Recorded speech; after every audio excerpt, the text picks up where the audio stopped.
तुम्हारे नसीब में लिखा वो सब हर हाल में तुम्हें मिलकर ही रहेगा।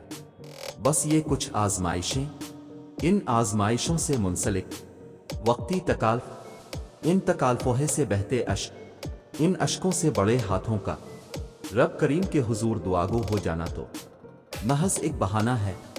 असल तो इसका तुम्हें अपने कुर्ब उल्फत का मजा चखना है।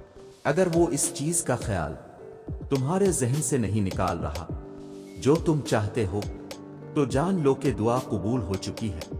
ये जरा सी देरी तो बस मुलाकात का बहाने है। और याद रखो, जब दिल थक जाए तो जान लो कि आसमान से तुम्हारी मदद के लिए कबूलियत का अब कोई ना कोई दरवाजा खिलने लगा है। तो फिर तुम इतना परेशान क्यों होते हो? क्यों ऐसा सोचते हो कि जो मांग रहे हो, जिसके लिए तड़प रहे हो, जिसकी वजह से तहज्जुद से जड़ गए हो, तुम्हें लगता है कुछ हासिल नहीं होगा? हालांकि ऐसा कुछ नहीं है।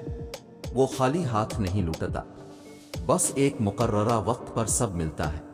उसने जो लिखा है वो तुम्हारे हक में बेहतरीन लिखा है। यकीन रखो, सब्र करो और इंतजार तवील कर दो।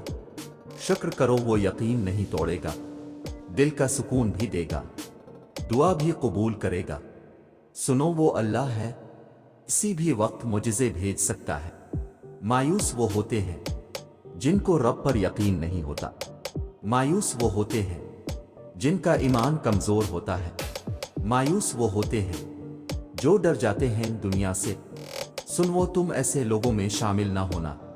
हमेशा इस बात को याद रखना, तुम्हारी मुसीबतों से तुम्हारा रब बहुत बड़ा है।